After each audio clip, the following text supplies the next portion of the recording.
Assalamualaikum warahmatullahi wabarakatuh.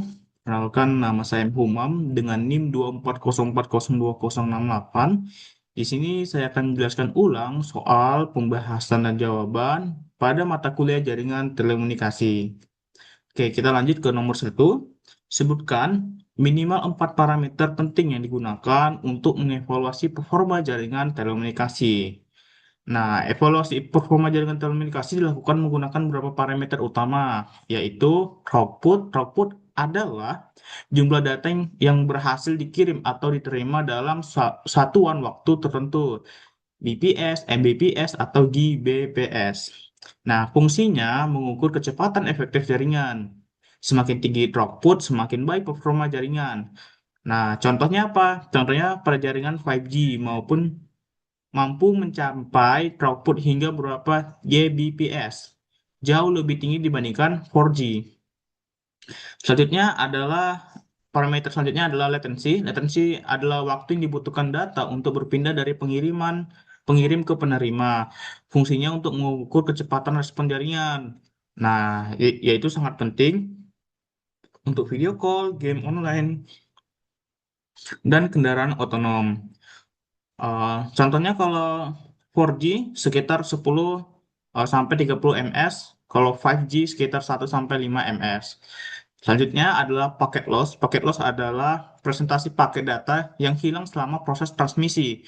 Fungsinya menunjukkan tingkat keandalan jaringan, semakin kecil nilai, semakin baik. Dampaknya, video terputus-putus, suara pecah saat panggilan. Selanjutnya adalah jitter.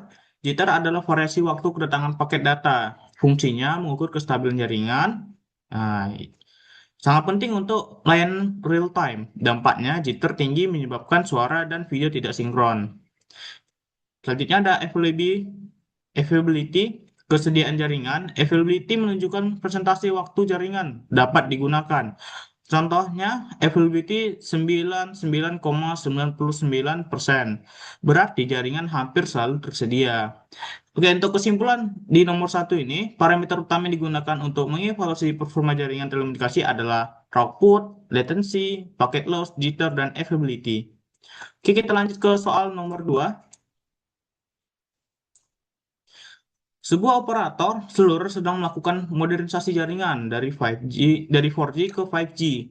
Pada jaringan lama menggunakan hubung melalui N-Node B menuju EPC core, sedangkan pada jaringan baru pengguna terhubung melalui G-Node B menuju 5G core. Pertanyaannya, oke, kita langsung ke pertanyaannya. A. Sebutkan perbedaan perangkat akses yang digunakan pada jaringan 4G dan 5G. Oke, kita jawab. Kalau 5G, dia menggunakan eNodeB, ENB, terhubung ke EPC, mendukung LTA, LED, kapasitasnya lebih rendah. Sedangkan kalau 5G, menggunakan G-Node B, GNB, terhubung ke 5G Pro, mendukung New Radio NR, kapasitas lebih tinggi. Oke, untuk kesimpulannya, perangkat yang bagian A, perangkat akses utama pada 5G adalah eNodeB, sedangkan pada 5G perangkat akses utama pada 4G adalah eNodeB, sedangkan pada 5G adalah G-Node B yang mendukung teknologi radio generasi terbaru. Selanjutnya, sebutkan tiga komponen utama pada 5G Core. Pertama, AMF, Access and Mobility Management Function, berfungsi mengolah mobility pengguna, registrasi perangkat, dan proses autentikasi. Selanjutnya, SMF, Association Management Function, berfungsi mengatur sesi komunikasi dan pengamatan IP pengguna. Selanjutnya adalah UPF, User Plan Function, berfungsi meneruskan paket data pengguna menuju internet atau jaringan tujuan. Selanjutnya bagian C, jelaskan dua keunggulan jaringan 5G dibandingkan 4G. Satu dari segi kecepatan ya. Kecepatan data lebih tinggi, 5G mampu mencapai kecepatan hingga puluhan Gbps, jauh lebih tinggi dibandingkan 4G yang umumnya hanya mencapai 1 Gbps. Latensi sangat rendah. Latensi 5G dapat mencapai 1 sampai 5 ms, sedangkan sehingga cocok untuk kendaraan otonom, telemedicine, virtual reality, augmented reality. Ya, untuk kesimpulannya, 5G menawarkan kecepatan lebih tinggi, latensi lebih rendah, kapasitas lebih rendah, dan mendukung jutaan perangkat IoT atau Internet of Things. Oke, kita lanjut soal nomor 3. Seorang pengguna smartphone sedang melakukan panggilan video sambil berada di dalam kendaraan yang bergerak di area cangkupan BTS-A menuju BTS-B. Selama perpindahan tersebut, layanan tetap berjalan tanpa terputus. A. Proses apakah yang terjadi pada jaringan akses? Proses yang terjadi pada proses tadi adalah handover. Handoff. Handover merupakan proses perpindahan koneksi pengguna dari satu BTS ke BTS lain tanpa memutuskan layanan yang sedang berlangsung. B. Sebutkan 4 tahapan utama dalam proses tersebut. Yang pertama adalah measurement, yaitu perangkat mengukur kualitas sinyal BTS sekitar.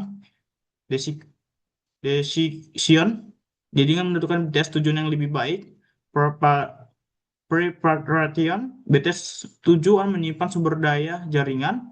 Equation, execution, koneksi dipindahkan ke BTS baru tanpa memutuskan layanan. Selanjutnya kita akan jawab soal yang C. KPI apa yang digunakan untuk mengevaluasi keberhasilan proses perpindahan tersebut?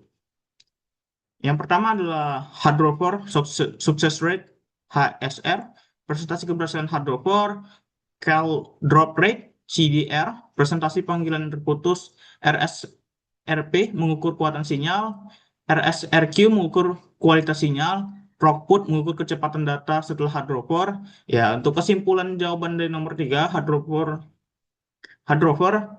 dianggap berhasil jika panggilan tidak terputus, HSR tinggi, kalau drop rendah, kualitas sinyal tetap baik. Oke, kita lanjut ke soal nomor 4. Sebuah operator seluler di daerah perkotaan mengalami beberapa masalah berikut. Yang pertama, trafik data meningkat 60% dalam 1 tahun. Banyaknya pengguna mengeluhkan internet lambat pada jam sibuk. Beberapa area mengalami kualitas sinyal yang buruk, latensi jaringan cukup tinggi, dan untuk aplikasi video conference. Kita jawab tadi pertanyaannya, sebutkan tahapan pengembangan jaringan yang harus dilakukan untuk mengatasi masalah tersebut. Oke, yang pertama adalah jawaban yang bagian A, analisis kebutuhan. Nah, mengidentifikasi pertumbuhan trafik dan jumlah pelanggan. Selanjutnya adalah perencanaan jaringan, menentukan lokasi BTS baru dan kapasitas jaringan. Selanjutnya implementasi, melakukan pembangunan dan upgrade perangkat. Selanjutnya optimisasi, melakukan tuning parameter jaringan. Selanjutnya adalah mentoring dan evaluasi, yaitu memastikan jaringan memenuhi target QoS. Oke, kita jawab pertanyaan nomor 3, pertanyaan bagian A, bagian B. Sebutkan minimal 3 solusi teknis yang dapat diterapkan. Ya, pertama menambah BTS atau small cell untuk meningkatkan kapasitas jaringan. Yang kedua, upgrade backhaul menggunakan fiber optik berkapasitas lebih tinggi. Yang selanjutnya adalah optimasi parameter radio, mengatur antena, frekuensi, dan power transmisi. Selanjutnya adalah farming spektrum, mengalokasikan ulang spektrum agar lebih efisien. Yang terakhir adalah migrasi ke 5G, meningkatkan kapasitas dan menurunkan latensi. Kita jawab soal yang bagian C. Parameter QoS apa saja yang perlu dievaluasi setelah pengembangan dilakukan? Jawabannya yaitu throughput memastikan kecepatan meningkat, latency memastikan respon jaringan lebih cepat, paket loss memastikan kehilangan paket rendah, jitter memastikan layanan real-time stabil, availability memastikan jaringan tetap tersedia. Oke, untuk kesimpulannya, pengembangan jaringan harus meningkatkan kapasitas, kualitas sinyal, dan pengalaman pengguna secara keseluruhan. Oke, kita akan lanjut ke soal berikutnya.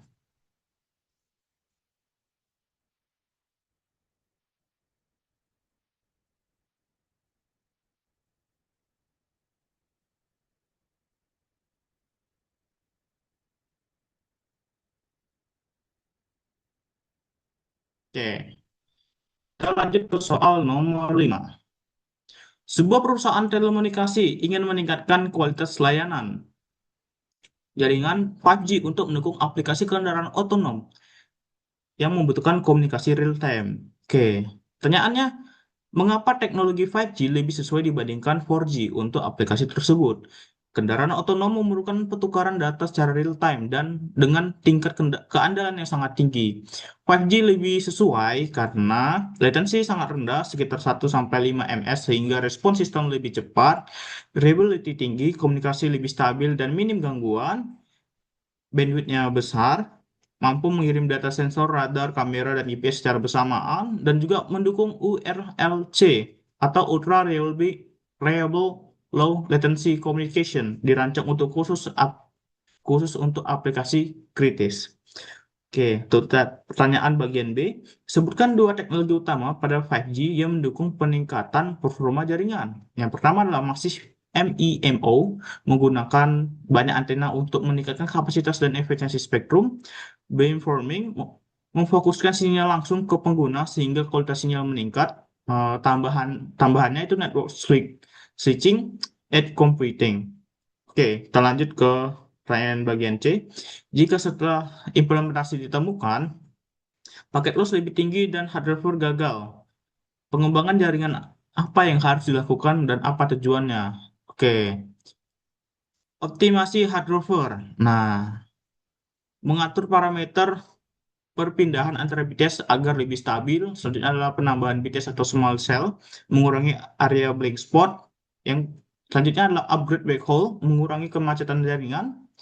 Selanjutnya adalah optimasi radio network, meningkatkan kualitas dan mengurangi interferensi. Tujuannya untuk menurunkan paket loss, meningkatkan hardware success rate, menurunkan latensi, dan meningkatkan kualitas layanan kendaraan otonom. Oke, sekian dari saya, dari pembahasan soal UAS jaringan telekomunikasi. Sekian dari saya, semoga kalian paham dan semoga saya mendapatkan ilmu yang sangat bermanfaat dari pembahasan soal UAS yang telah saya laksanakan. Terima kasih. Wassalamualaikum warahmatullahi wabarakatuh.